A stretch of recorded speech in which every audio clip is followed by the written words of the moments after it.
সপ্তম শ্রেণীর শিক্ষার্থীরা কেমন আছো? তোমরা সবাই আশা করি তোমরা সবাই অনেক বেশি ভালো আছো। আজকের ক্লাসের ভিডিওতে তোমাদের সবাইকে স্বাগতম জানাচ্ছি। তো আজকে আমরা যে টপিকটা নিয়ে আলোচনা করবো সেটা হচ্ছে তোমাদের সপ্তম শ্রেণীর বিজ্ঞান বইয়ের যে প্রথম অধ্যায়টা ছিল। তো প্রথম অধ্যায়টা আমি যদি তোমাদের দেখাই, এই প্রথম অধ্যায়ের নাম হচ্ছে নিম্ন শ্রেণীর জীব। এই যে এখন তোমরা এটা দেখতে পাচ্ছ, এই যে এটা হচ্ছে তোমাদের প্রথম অধ্যায় নিম্ন শ্রেণীর জীব, যেটা কিনা 1 থেকে 9 পৃষ্ঠা পর্যন্ত আছে। তো এই অধ্যায় সম্পর্কে আমি গত ক্লাসে আলোচনা করেছি এবং গত ক্লাসে আমরা ভাইরাস পর্যন্ত আলোচনা করেছিলাম। তো আজকের ক্লাসে আমরা ব্যাকটেরিয়া থেকে শুরু করব এবং ব্যাকটেরিয়া থেকে আলোচনাটা আমাদের শুরু করব। তো চলো বেশি কথা না বাড়িয়ে আজকের ভিডিওটি শুরু করা যাক। তো গতকাল যেহেতু আমরা ভাইরাস সম্পর্কে পড়েছিলাম, তো আজকে আমরা ভাইরাস নিয়ে আলোচনা করব না, আজকে আমরা আলোচনা করব ব্যাকটেরিয়া নিয়ে। তো একটু ভালো করে ক্লাসে মনোযোগী হও। তো প্রথমে দেখো ব্যাকটেরিয়াটা আসলে কি। ব্যাকটেরিয়ার কিছু কথা আমরা কিন্তু পূর্বের শ্রেণীতে জেনেছি। তোমরা যারা ষষ্ঠ শ্রেণীতে ছিলে তোমরা অনেকেই কিন্তু ব্যাকটেরিয়ার কিছু কথা জেনেছো। ব্যাকটেরিয়া সম্পর্কে কিছু কথা উল্লেখ ছিল ষষ্ঠ শ্রেণীতে। যেমন ব্যাকটেরিয়া হচ্ছে একটা আদিকোষী, ব্যাকটেরিয়ার মধ্যে সুগঠিত কোষ প্রাচীর কিংবা হচ্ছে সুগঠিত নিউক্লিয়াস এগুলো বিদ্যমান নাই বলে ব্যাকটেরিয়াকে আদিকোষী বলা হয়। এই টাইপের বিষয়গুলো কিন্তু তোমরা জেনেছো। তো এবার একটু আমরা বিস্তারিতভাবে জানবো। বিস্তারিত কি সেটা হলো, ব্যাকটেরিয়া হচ্ছে আদি নিউক্লিয়াস যুক্ত অসবুজ এককোষী আণুবীক্ষণিক জীব। যদি তোমাদের ব্যাকটেরিয়ার সংকট আসে যে ব্যাকটেরিয়া বলতে কি বোঝো, এটা 1 নম্বরে যদি আসে, মানে 1 মার্কের যদি প্রশ্ন আসে, তাহলে তোমরা এখান থেকে উত্তরটা দিয়ে দিতে পারবে যে ব্যাকটেরিয়া হলো আদি নিউক্লিয়াস যুক্ত অসবুজ এককোষী আণুবীক্ষণিক জীব। তো এরপর দেখো ব্যাকটেরিয়া সর্বপ্রথম দেখতে পান কি, এটা প্রশ্ন আসে। ব্যাকটেরিয়া সর্বপ্রথম দেখতে পান হচ্ছে Antony van Leeuwenhoek. Antony van Leeuwenhoek সর্বপ্রথম ব্যাকটেরিয়া দেখতে পান। এবং ব্যাকটেরিয়ার বিভিন্ন আকৃতি রয়েছে। এখন ব্যাকটেরিয়ার কি কি আকৃতি রয়েছে? ব্যাকটেরিয়ার আকৃতি হচ্ছে কোষ, গোলাকার, দণ্ডাকার, কমা আকৃতি ইত্যাদি নানা ধরনের কিন্তু হতে পারে। অর্থাৎ ব্যাকটেরিয়ার যে কোষটা আছে এটা গোলাকার হতে পারে, দণ্ডাকার হতে পারে, কমা আকৃতির হতে পারে, পেঁচানো হতে পারে ইত্যাদি বিভিন্ন ধরনের হতে পারে। এখন আমরা নিচে এই যে ব্যাকটেরিয়া বিভিন্ন আকৃতি দেখব। এই যে পাশের একটা চিত্র দেওয়া হয়েছে, যেমন ব্যাকটেরিয়াটা গোলাকার এখানে দেখানো হয়েছে। গোলাকার ব্যাকটেরিয়া বলে কিন্তু এটার নাম হচ্ছে কক্কাস। গোলাকার ব্যাকটেরিয়াকে কক্কাস বলা হয়। এটা আমরা পাশে পড়ে দেখব। তো 1 নম্বরে দেখো, কক্কাস যে ব্যাকটেরিয়াটা আছে এরা হচ্ছে কোনো ব্যাকটেরিয়া কোষের আকৃতি গোলাকার। মানে এরা এমন এক ধরনের ব্যাকটেরিয়া যাদের কোষের আকৃতি হচ্ছে গোলাকার হয়ে থাকে এবং এদেরকে কক্কাস ব্যাকটেরিয়া বলা হয়। তার মানে প্রশ্ন আসতে পারে যে গোলাকার ব্যাকটেরিয়াকে কি বলা হয়? গোলাকার ব্যাকটেরিয়াকে বলা হয় হচ্ছে কক্কাস ব্যাকটেরিয়া। তো এরা এককভাবে অথবা দলবদ্ধভাবে মানে দল বেঁধে থাকতে পারে, যেমন নিউমোনিয়া রোগ সৃষ্টিকারী ব্যাকটেরিয়া। তোমাদের যদি প্রশ্ন আসে যে নিউমোনিয়া রোগ সৃষ্টিকারী ব্যাকটেরিয়ার নাম বলো, তাহলে সেক্ষেত্রে তোমরা অ্যান্সার দিবে হচ্ছে কক্কাস ব্যাকটেরিয়া হচ্ছে নিউমোনিয়া রোগ সৃষ্টিকারী ব্যাকটেরিয়া। তো এরপর আমরা আলোচনা করব ব্যাসিলাস। তো ব্যাসিলাস দেখতে হচ্ছে লম্বা দণ্ডের ন্যায়, ঠিক আছে? ব্যাসিলাস দেখতে লম্বা এক ধরনের দণ্ডের ন্যায়, ধনুষ্টঙ্কার, রক্ত আমসা ইত্যাদি রোগ কিন্তু এরা সৃষ্টি করে। তার মানে ধনুষ্টঙ্কার, তারপর হচ্ছে রক্ত আমসা ইত্যাদি রোগ সৃষ্টিতে কিন্তু ভূমিকা পালন করে হচ্ছে এই ব্যাসিলাস ব্যাকটেরিয়াটা। তো এরপর আমরা কথা বলবো হচ্ছে কমা, যেটাকে বলা হয় হচ্ছে এক ধরনের কলেরা রোগের জীবাণু বা কলেরা রোগ সৃষ্টি করে। তো কমা আকৃতি ব্যাকটেরিয়া নাম শুনে বুঝতে পারছো এদের আকৃতি হচ্ছে একদম বাঁকা দণ্ডের ন্যায়, মানে এক কথায় কমা আকৃতির, মানে কমার মতো আকৃতির হচ্ছে এই ব্যাকটেরিয়াগুলো থাকে। তো মানুষের কলেরা রোগ সৃষ্টিকারী ব্যাকটেরিয়া, ঠিক আছে? মানুষের এই যে কলেরা রোগটা হয়, এই কলেরা রোগের ব্যাকটেরিয়া হচ্ছে এই কমা আকৃতি, ঠিক আছে? কলেরা রোগের ব্যাকটেরিয়া হচ্ছে কমা আকৃতি। এরপর আছে হচ্ছে স্পাইলিয়াম। স্পাইলিয়াম হচ্ছে এই ধরনের ব্যাকটেরিয়ার আকৃতি হচ্ছে পেঁচানো, অর্থাৎ পেঁচানো আকৃতির যে ব্যাকটেরিয়া আছে ওইটাকে বলা হয় স্পাইলিয়াম। তো এরপর আমরা চলে যাবো ব্যাকটেরিয়ার উপকারিতাতে। ব্যাকটেরিয়ার উপকারিতা কি কি? দেখো, ব্যাকটেরিয়া হচ্ছে মৃত জীবদেহ এবং হচ্ছে আবর্জনা পচাতে সহযোগিতা করে। এটা একটা গুরুত্বপূর্ণ ব্যাকটেরিয়ার উপকারিতা বৈশিষ্ট্য। আমাদের আশেপাশে যে অনেক রকমের জীব কিন্তু মৃত অবস্থায় থাকে। তো মৃত জীব যে পচতে শুরু করে এটা আসলে ব্যাকটেরিয়ার কারণেই হয়, এবং ব্যাকটেরিয়া মৃত জীবকে পচিয়ে কিন্তু এটা মাটির সাথে মিশাতে সহযোগিতা করে, যার ফলে কিন্তু আমাদের পরিবেশ পরিচ্ছন্ন থাকে। আর আরেকটা কথা সেটা হলো একমাত্র ব্যাকটেরিয়াই প্রকৃতি থেকে সরাসরি মাটিতে নাইট্রোজেন সংবহন করে। এটা কিন্তু ব্যাকটেরিয়ার একটা গুরুত্বপূর্ণ বৈশিষ্ট্য তোমরা বলতে পারো। তো এরপর যদি আমরা কথা বলতে চাই তাহলে দেখো, পাট থেকে আঁশ ছড়াতে ব্যাকটেরিয়া ব্যবহৃত হয়। পাটের আঁশ ছড়াতে ব্যাকটেরিয়া ব্যবহৃত হয়। তারপর দই তৈরি করতে ব্যাকটেরিয়া ব্যবহৃত হয়। বিভিন্ন জীবন রক্ষাকারী অ্যান্টিব্যাকটেরিক ব্যাকটেরিয়া থেকে তৈরি হয়, ঠিক আছে? অ্যান্টিবায়োটিক যেগুলো আছে, বিভিন্ন টাইপের হচ্ছে জীবন রক্ষাকারী অ্যান্টিবায়োটিক অর্থাৎ ওষুধ, এগুলো কিন্তু ব্যাকটেরিয়া থেকে তৈরি হয়। আবার হচ্ছে ব্যাকটেরিয়ার জিন প্রকৌশলের মূল ভিত্তি বলা হয় ব্যাকটেরিয়াকে, ঠিক আছে? জিন প্রকৌশল সম্পর্কে তোমরা উচ্চতর শ্রেণীতে যে জানবে। তো এই যে জিন প্রকৌশল হয়, এটা এটার কিন্তু প্রকৌশলের মূল ভিত্তি যেটা আছে সেটা কিন্তু ব্যাকটেরিয়া। এবং কিছু কিছু ক্ষেত্রে কি হয়, কিছু কিছু ক্ষেত্রে কাঙ্ক্ষিত বৈশিষ্ট্য পাওয়ার জন্য জিনগত পরিবর্তনের কাজে ব্যাকটেরিয়াকে ব্যবহার করা হয়। কাঙ্ক্ষিত বৈশিষ্ট্য পাওয়ার জন্য জিনগত পরিবর্তনের ক্ষেত্রে ব্যাকটেরিয়াকে ব্যবহার করা হয়ে থাকে। ব্যাকটেরিয়ার উপকারিতা যেমন আছে ঠিক তেমনই ভাবে ব্যাকটেরিয়ার কিছু অপকারিতাও আছে। এখন ব্যাকটেরিয়ার অপকারিতাগুলো কি কি একটু ভালো করে খেয়াল করো। যে ব্যাকটেরিয়া মানবদেহে যক্ষা, কলেরা, টাইফয়েড ইত্যাদি রোগ সৃষ্টি করে, ঠিক আছে? ব্যাকটেরিয়া মানবদেহে যক্ষা, কলেরা, টাইফয়েড ইত্যাদি রোগ সৃষ্টি করে। এবং কি করে থাকে তারা? এর পাশাপাশি হচ্ছে খাদ্যদ্রব্য, ফলমূলে পচন ঘটায়। উদ্ভিদে বিভিন্ন রোগ যেমন ধানের লিম্ফ ব্রাইট, টমেটোর হচ্ছে ক্র্যাঙ্কার ইত্যাদি রোগ কিন্তু তারা সৃষ্টি করে থাকে। সো এগুলো কিন্তু ইম্পর্টেন্ট তোমাদের এমসিকিউ এর জন্য, এগুলো তোমরা পড়ে রাখবে। এরপর যদি আমরা ব্যাকটেরিয়ার পরে পরবর্তী আরেকটা জীবাণু বা অণুজীব বা নিম্ন শ্রেণীর জীবের ক্ষেত্রে চলে যাই, সেটার নাম হচ্ছে ছত্রাক শৈবাল এবং হচ্ছে অ্যামিবা। তো দেখো ছত্রাক, শৈবাল, অ্যামিবা কি। প্রথমে ছত্রাক নিয়ে আলোচনা করতে গেলে তোমরা বুঝতে পারবে ছত্রাকটা আসলে কি। তো ছত্রাক হলো এক ধরনের সমাঙ্গদেহী ক্লোরোফিল বিহীন অসবুজ এক ধরনের জীব, এবং হচ্ছে ক্লোরোফিলের অভাবে এরা সার সংশ্লেষণ কিংবা এরা করতে পারে না। ঠিক আছে, তার মানে ছত্রাক এমন একটা জীব যারা ক্লোরোফিলের অভাবে সার সংশ্লেষণ কিন্তু করতে পারে না। ক্লোরোফিলের অভাবে কি করতে পারে না? সার সংশ্লেষণ করতে পারে না।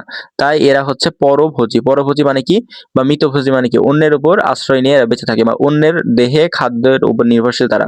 তো পরভোজী যেটা আছে, এই ছত্রাক বাসি এবং পচা খাদ্যদ্রব্য, ফলমূল, শাকসবজি, ভেজা রুটি বা চামড়ার গোবর ইত্যাদিতে জন্মায়। আর মৃতভোজী ছত্রাক যেগুলো আছে সেগুলো হচ্ছে জীবদেহে বা জৈব পদার্থ সমূহ বা জৈব পদার্থপূর্ণ মাটিতে কিন্তু জন্মিয়ে থাকে।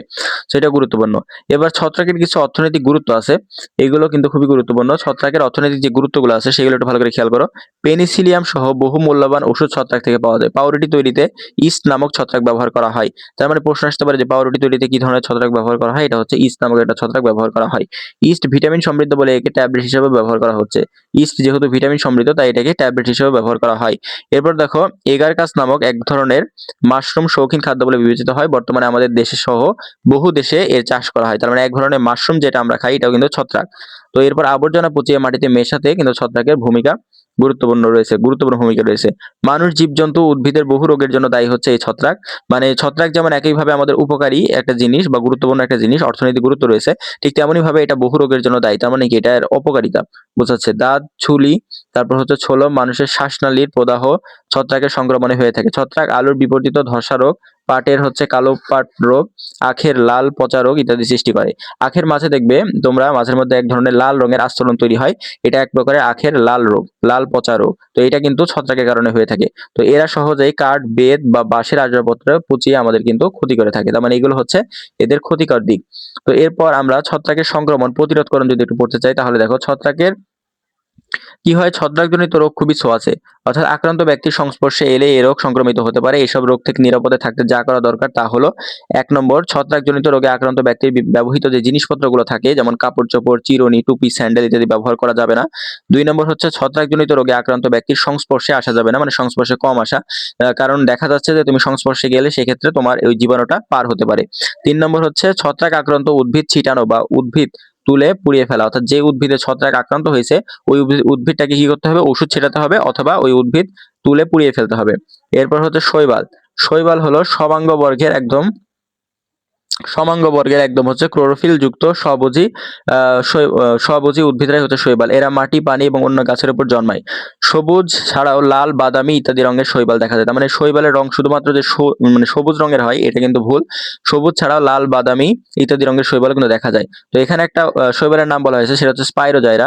স্পাইরোগাইরা এই নামক শৈবাল, এটা কিন্তু বেশিরভাগ জলাশয়ে জন্মায়। তার মানে স্পাইরোগাইরা যে শৈবালটা আছে এটা কিন্তু বেশিরভাগ সময় কিন্তু জলাশয়ে জন্মিয়ে থাকে। ঠিক আছে, এটা কিন্তু খুবই গুরুত্বপূর্ণ। তো এরপর দেখো শৈবালের উপকারিতা কি। শৈবাল হচ্ছে আইসক্রিম তৈরিতে ব্যবহৃত হয়।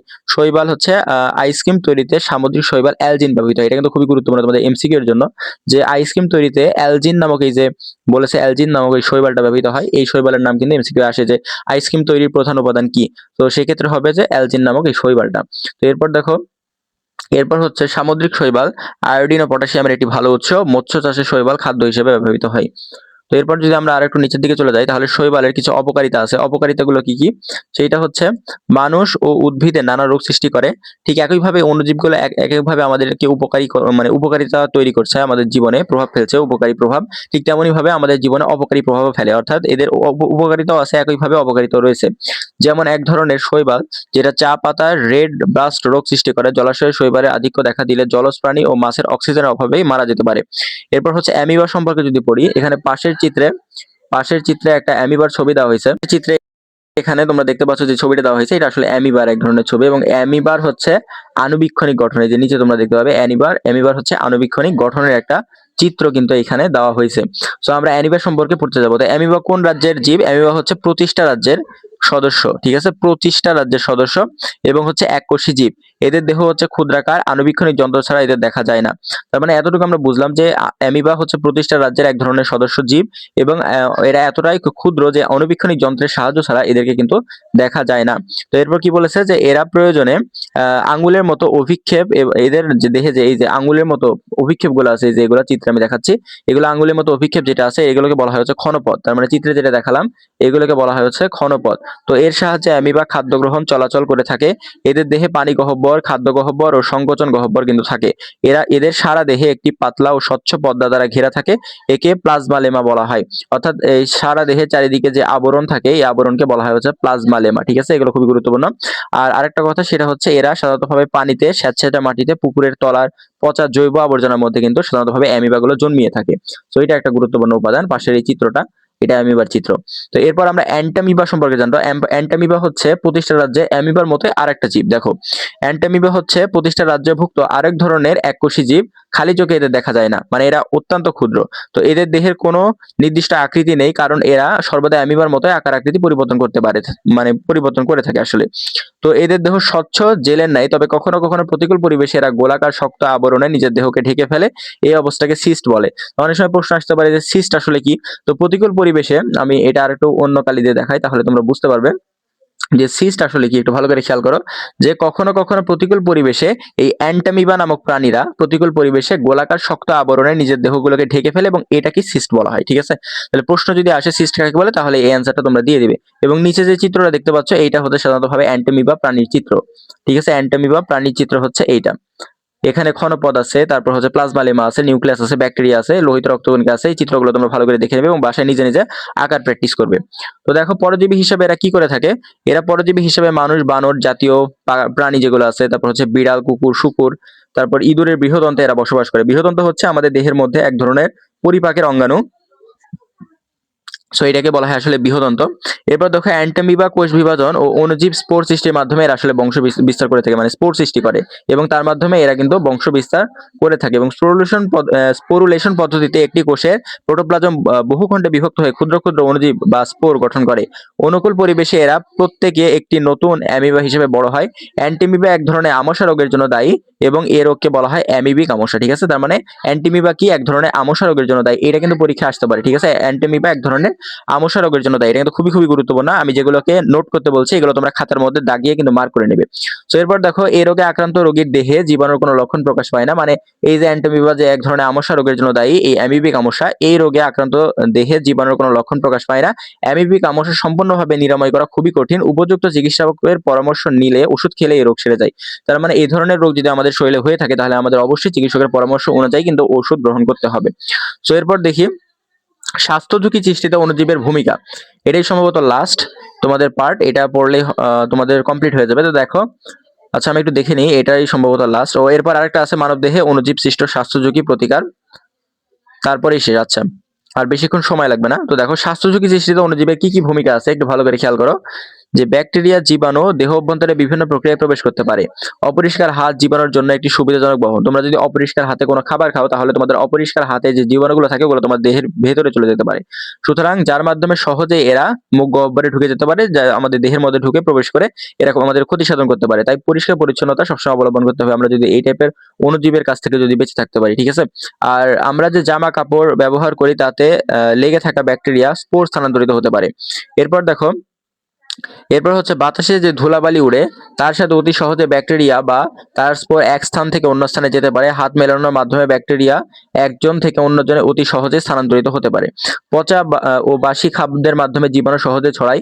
কলেরা, টাইফয়েড, ব্যাকটেরিয়া জনিত রোগ, ভাইরাস, ব্যাকটেরিয়া, অ্যান্টিমিবা জনিত রোগ একসময় খুবই ভয়াবহভাবে ছড়িয়ে যেত। নিরাপদ পানির অভাবে এমন হতো যত মলত্যাগের কারণে, মলমূত্রত্যাগের কারণে এবং হচ্ছে জনস্বাস্থ্যজনিত সমস্যা সৃষ্টি হয়। তো এইসব মলমূত্র যে জীবাণু থাকে তা ভক্ষণকারী অন্যজীব এগুলোকে ছড়িয়ে দেয়। এছাড়াও বৃষ্টি বা জোয়ারের পানিতে এগুলো কিন্তু দূর দূরান্তে ছড়িয়ে পড়তে পারে।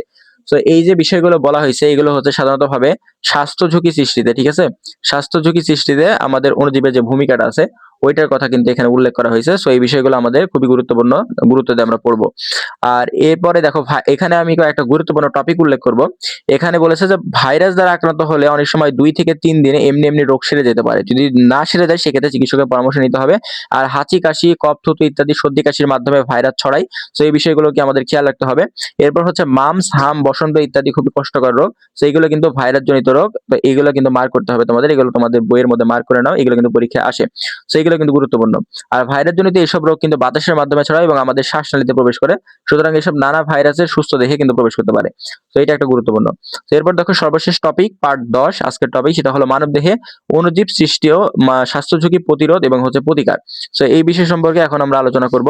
তো ভাইরাস, ব্যাকটেরিয়া, ছত্রাক, তারপর অ্যান্টিমিবা, এই যেগুলো অণুজীবগুলো আছে এগুলো রোগ সৃষ্টি করে। তার প্রতিরোধ ও প্রতিকার করতে হলে সম্মিলিতভাবে স্বাস্থ্য রক্ষার নিয়ম গুলো যত্ন সহকারে পালন করতে হবে। মনে রাখতে হবে দুর্বল স্বাস্থ্যের ব্যক্তি রোগাক্রান্ত হওয়ার ঝুঁকি বেশি বহন করে। তো তাই সকলের উচিত সুষম খাদ্য প্রয়োজন মতো নিয়মিত গ্রহণ করা। শুধু মাছ আর মাংস খেলেই কিন্তু সুষম খাদ্যের ঘাটতি পূরণ হয় না। তোমরা যেমনটা জানো যে সুষম খাদ্যের কিন্তু 6টা স্টেপ আছে। সেগুলোর মধ্যে কিন্তু শুধুমাত্র মাছ আর মাংস অর্থাৎ আমিষ কিন্তু যথেষ্ট নয়। শর্করা, আমিষ, ভিটামিন, স্নেহ জাতীয় খাদ্য সবগুলোই কিন্তু আমাদের প্রয়োজন। তো সুতরাং আমাদের এই বিষয়গুলোকে খেয়াল রেখে একই সাথে তাজা শাকসবজি, ফলমূল খেলে তবেই সুষম খাদ্যের ঘাটতি পূরণ হবে। তাই আমাদের এই শাকসবজিগুলো খেতে হবে। এরপর দেখো ভিটামিন ও খনিজ লবণ সুস্বাস্থ্য এবং রোগ প্রতিরোধের জন্য খুবই গুরুত্বপূর্ণ। এরপর আসে স্বাস্থ্যসম্মত পায়খানা ব্যবহার, স্বাস্থ্যবিধি মেনে হাত মুখ পরিষ্কার করা, নিয়মিত দাঁত ব্রাশ করা, হাতের নখ কাটা ও সাবান ব্যবহার করে গোসল করা, রাস্তাঘাটে যথাযথ থুতু বা কফ না ফেলা, পথ চলতে বিশেষ করে ধুলাবালি উঠছে এমন স্থান চলাচলের সময় অবশ্যই মাস্ক ব্যবহার করতে হবে। ঠিক আছে, এই বিষয়গুলো খেয়াল রাখতে হবে। তো এরপর দেখো যে যখন তোমরা এমন জায়গা যে দূষিত রাস্তা যেখানে ধুলাবালি আছে এই রাস্তায় তোমরা চলাচল করছো তখন অবশ্যই মাস্ক ব্যবহার করা উচিত। আর হাঁচি বা কাশি দেওয়ার সময় অবশ্যই মুখে নাকে রুমাল চাপা দিতে হবে।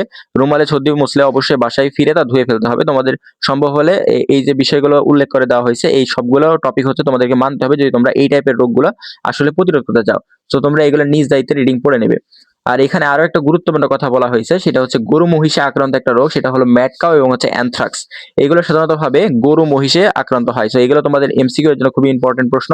এটা তোমাদের এমসিকিউ প্রশ্নে এসে থাকে যে ম্যাড কাউ এবং অ্যানথ্রাক্স এই টাইপের রোগগুলো আসলে কোন প্রাণীতে ছড়ায়। তো অ্যান্সারটা গরু মহিষে ছড়ায়। তো এইগুলো তোমরা আসলে পড়ে নেবে। সর্বশেষ এই অধ্যায় শেষে আমরা কি আসলে শিখলাম সেই বিষয় সম্পর্কে এখানে আলোচনা করা হয়েছে। তো এই অধ্যায় শেষে আমরা আসলে শিখলাম, একটু ভালো করে খেয়াল করো, ভাইরাস, ব্যাকটেরিয়া, ছত্রাক, অ্যামিবা ইত্যাদি নিম্ন শ্রেণীর জীব সম্পর্কে জানলাম। ভাইরাস যে এক ধরনের অকোষীয় জীব এই সম্পর্কে জানলাম। ভাইরাস, ব্যাকটেরিয়া, ছত্রাক, অ্যামিবা ইত্যাদি রোগ সৃষ্টিকারী জীব এই সম্পর্কে জানলাম।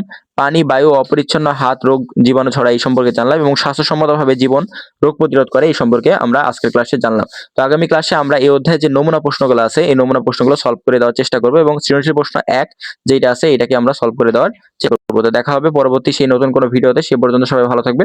ধন্যবাদ সবাইকে।